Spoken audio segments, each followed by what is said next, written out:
ابن زیاد نے کہا حسین ابن علی دو ہی باتیں ہیں، یا بیعت ہوگی یا جنگ ہوگی. تو امام نے فرمایا صبح بتائیں گے. حضرت عباس عرض کرنے لگے بھائی جان آپ کا فیصلہ تو مجھے پتہ ہی ہے، تو صبح بتانے کا کیا مطلب ہوا؟ ابھی بتا دیتے کہ ہمیں بیعت نہیں کرنا، جنگ ہی کرنا ہے. تو امام فرمانے لگے عباس صاحب کا کیا خیال ہے؟ سوچنے کے لیے ٹائم مانگا ہے.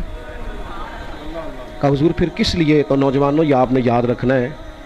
امام فرمانے لگے عباس تجھے پتہ ہے نا حسین کو سجدوں سے بڑا پیار ہے، سجدوں سے بڑا پیار. اللہ کرے اس قوم کو سجدوں سے بھی پیار ہو، تلاوت قرآن مجید کی بھی انہیں لذت نصیب ہو. کہا تجھے پتہ ہے نا سجدوں سے. میں نے تو ایک رات کا اس لیے کہا ہے کہ ذرا رج کے سجدہ کروں اپنے رب. ہاں جنگیں اچھی تدبیر سے لڑی جاتی ہیں، اسلحہ مضبوط ہونا چاہیے، صف بندی اعلیٰ کریں گے تو کام چلے گا. لیکن بدر کی ساری رات اللہ سے دعا مانگنا یہ بھی میرے رسول پاک کا طریقہ ہے. آپ کو اللہ کی مدد اور تائید کو بھی طلب کر. سنیں جی سنیں، اللہ آپ کو جزا دے. بات ختم کرنے لگا. دوستو مضبوط جب لوگوں کا مسلح ہوتا ہے، عبادتیں ہوں، یہ آپ مسلح سے جڑ جاتے ہیں، روحانی ترقی ہوتی ہے تو پھر دیانتداری بھی پیدا ہوتی ہے، پھر لقمہ حرام سے بھی انسان بچتا ہے. پھر جب وہ عبادات کی طرف بڑھتا ہے تو اس کی طبیعت کے اندر بعض چیزوں سے ویسے ہی کراہت پیدا ہو جاتی. تو امام علی مقام سے سیکھیں. جب آپ شہید ہو گئے تو حضرت عبداللہ ابن عمر نے فرمایا ظالموں تم نے اسے شہید کیا ہے جو کثرت سے نفل پڑھنے والے، کثرت سے روزے رکھنے والے تھے نفلی. اپنی طبیعت میں اہل بیت نبوت کی سادگی کو لائیں، اس مروت کو لائیں. اور پھر آخری بات یہ ہے کہ یزید فاسق و فاجر تھا تو امام علی مقام نے فرمایا سب کچھ کٹ سکتا ہے، ظالم کا ساتھ نہیں دیا جا سکتا. ہم تو تھوڑی تھوڑی چیزیں حاصل کرنے کے لیے، بالکل تھوڑے نفع کے لیے بھی ہمارے ارد گرد ظالم ہوتے ہیں. ہم جرت مند نہیں، اپنے قبیلے میں بھی حق نہیں کہتے، دوستوں کے بیچ بھی. یہ چھوٹی چھوٹی بات ہوتی ہے، چھوٹی چھوٹی پر ہم ڈرتے ہیں میرا نام نہ لگ جائے. وہ ایک دوستوں میں فیملی میں ایک جگہ ایک بچے کو آپریشن تھا، کچھ مشورہ دے رہے تھے نہیں کرانا، کچھ دے رہے تھے کرانا ہے. تو ایک صاحب میرے کان میں کہنے لگے میں میڈیکل سے، رکیں جی بات سنیں. ایک دوست میرے کان میں کہنے لگے میڈیکل سے وابستہ ہونا آپریشن ہی ہے. تو میں نے کہا مشورہ کیوں نہیں دیتے؟ کہنے لگے پھر میرا نام نہ لگ جائے. اور میں نے کہا یار تو میرا نام لے دے. کیا مطلب؟ حدیث پاک میں موجود ہے، سرور کائنات علیہ السلام نے فرمایا ہے اللہ تعالیٰ قیامت کے دن ایک شخص سے کہے گا فلاں جگہ حق بات کہنی تھی تو نے کیوں نہیں کہی؟ تو عرض کرے گا مالک میں لوگوں سے ڈر گیا تھا. تو رب فرمائے گا میرا زیادہ حق تھا کہ تو مجھ سے ڈرتا، حق تو میرا بنتا تھا تو لوگوں سے ڈرتا رہا. میرے عزیز سب سے پہلے گھر سے بات شروع کریں، گھر میں تو خیر کہنا شروع کریں، حق کہنا شروع کریں، قبیلے میں تو کہنا شروع کریں، اپنے دوستوں کی محفل میں تو آپ اس بات کا اعادہ کریں کہ یہ ٹھیک ہے یہ غلط ہے. ہم تو صرف چاہتے ہیں کہ ہم گڈ بک میں رہیں ساری دنیا کی. حالانکہ یجاہدون فی سبیل اللہ ولا یخافون لومۃ لائم ذالک فضل اللہ یؤتیہ من یشاء. اللہ کے بندے پرواہ نہیں کرتے اگر لوگ ان کی ملامت بھی کریں، وہ اللہ کے راستے میں جہاد کرتے رہتے ہیں. یہ جو وہ پرواہ نہیں کرتے یہ ان پر اللہ کا فضل ہے. تیسری بات یہ ہے کہ انقلاب سویرے نہیں آ جایا کرتا، حالات صبح محنت کر کے شام کو بدل نہیں جاتے. یہ جو ہمارے نوجوان بڑی جلدی نتیجہ مانگتے ہیں نا، فٹافٹ ٹھیک ہونا چاہیے. اور چونکہ ہمارا تو صوفیات سے تعلق ہے نا، تو وہ جو آدمی پورا 6 مہینے نمازیں پڑھ لیتا ہے نا جماعت سے، پھر وہ ولایت بھی تلاش کرنے لگ جاتا ہے. وہ کہتے ہیں اتنی ساری تسبیحات تو پڑھ لی ہیں تو ابھی تک میرے اوپر بڑی ساری چیزیں منکشف کیوں نہیں ہوئی، راز کیوں نہیں کھلے؟ او بھائی ادھر دیکھیں میری طرف، جتنے انبیاء دنیا میں آئے سارے کامیاب ہو کے گئے، سارے انبیاء. لیکن کسی کا کلمہ 100 لوگوں نے پڑھا ہے، کسی کا 150 لوگوں نے پڑھا ہے. نبی کامیاب گئے اس لیے کہ جو ڈیوٹی اللہ نے لگائی تھی وہ ڈیوٹی انہوں نے پوری سر انجام دی.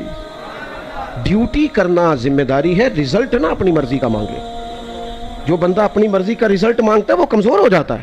آپ اپنی ڈیوٹی کریں اور پھر ڈیوٹی کر کے نتیجہ اپنے رب پہ چھوڑ دیں، محنت میں کمی نہ کریں. یہی امام علی مقام کا پیغام ہے. امام حسین شہید ہو گئے تو اگلی صبح یزید کا تختہ نہیں الٹ گیا تھا. امام علی مقام کی شہادت کے تیسرے دن حکومت نہیں ٹوٹی تھی. وہ تو 4 سال حکمران رہا، لیکن پھر اس طرح اترا ہے کہ لوگ ذرا نام بھی لیتے ہیں تو ڈر ڈر کے سہم کے لیتے ہیں. پھر اس طرح اترا ہے کہ وہ ہمیشہ کے لیے اتر گیا. نظریے غالب آیا کرتے ہیں کچھ وقت کے لیے بعض اوقات کچھ لوگوں کا غلبہ ہوتا ہے، لیکن ہمیشہ کے لیے غالب سچ اور حق رہتا ہے. سیدنا امام حسین رضی اللہ تعالیٰ عنہ نے شہادت دی، لیکن وقتی طور پر وہ حکمران رہا، پر قیامت تک جو حکومت ملی ہے وہ حسین ابن علی کو ملی ہے اور آپ ہی کی حکومت رہے گی. لوگ کئی دفعہ سوال پوچھتے ہیں، اتنی مسجدیں ہیں جی ملک میں، اتنے لوگ تبلیغ کرنے والے ہیں جی، اتنے لوگ ہیں جی، اتنا کام ہو رہا ہے، اتنی مساجد ہیں، اتنے مدرسے ہیں، انقلاب کیوں نہیں آ رہا؟ تو میں کہا کرتا ہوں آپ نے گن کے بتایا نا ماشاءاللہ کافی ہیں، تو یہ بھی تو انقلاب ہی ہے نا، یہ اتنے لوگ آپ کو نظر آتے ہیں۔ مجھ سے ایک دفعہ ایک صاحب نے پوچھ لیا کہ علماء جو محنت کر رہے ہیں اس کا نتیجہ کیا ہے؟ میں نے کہا آپ کی تو کئی ساری سرکاری اسامیاں خالی ہیں، اور ہمارا حال یہ ہے کہ رمضان میں ہو سکتا ہے کسی حافظ کو قرآن سنانے کے لیے مسجد نہ ملے، یہ نہیں ہو سکتا کسی مسجد کو حافظ نہ ملے۔ کام تو ہو رہا ہے، دین کام تو ہو رہا ہے۔ میرے عزیز کمزور نہیں پڑے، نتیجہ اللہ پہ چھوڑے۔ چوتھی بات سنیں، جو اہل فضل ہوتے ہیں نا، ان کا فضل، ان کی عزتیں یہ اللہ تعالیٰ کے فیصلہ کرم پر مبنی ہوتی ہیں، یہ شانیں لوگوں کی دی ہوئی نہیں ہوتی۔ لوگوں کا اپنا مزاج ہوتا ہے، اپنی طبیعت ہوتی ہے، اور ہم جس زمانے میں رہتے ہیں اس زمانے میں تو ہر آدمی کا، چونکہ ہم جمہوری ملک میں رہتے ہیں، ہر آدمی کا سوچنے کا اینگل بھی اپنا ہے، اپنے حساب سے لوگ سوچتے ہیں۔ اور آپ کسی کی تعریف کر کے دیکھیں کسی کے سامنے، وہ کہے گا یار ساری باتیں ٹھیک ہیں، 99 ٹھیک ہیں، پر وہ ہنسا نہیں میری مرضی کے حساب سے۔ اگر یہ بھی ہو بھائی ایک آدھ کمی تو ویسے بھی رہ جائے گی، انسان ہے، ہمارا مزاج ہوتا ہے۔ یہ مت سمجھا کریں کبھی بھی کہ غلبہ ادھر زیادہ ہو گیا ہے، کثرت ادھر، ہمیشہ کثرت صداقت کی دلیل نہیں ہوتی، اس کو اچھی طرح سمجھ لیں۔ اللہ تعالیٰ جن لوگوں کو اپنے فضل سے بلندیاں عطا کرتا ہے وہ بہرحال ہمیشہ بلند رہتے ہیں۔ اہل فضل کی قدر اپنے دلوں میں ہمیشہ قائم رکھیں۔ حضرت امام علی مقام رضی اللہ تعالیٰ عنہ کے بعد کتنے حکمران آئے؟ ہم سادے لوگ ہیں، شاید ہم سب کے نام نہ بتا سکیں، لیکن امام حسین کے بعد امام زین العابدین کا نام ساری دنیا جانتی ہے۔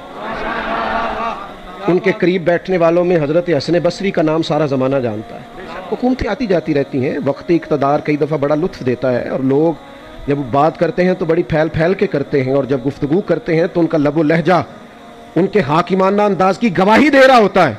لیکن دنیا میں غالب نظریات ہوا کرتے ہیں، سچائیاں غالب ہوتی ہیں، ایک ترتیب ہوتی ہے حق کہنے والوں کی۔ وقت کا حکمران بھی طواف کعبہ کر رہا تھا، امام زین العابدین بھی کر رہے تھے، فرزق شاعر بھی اسی طواف میں موجود تھا۔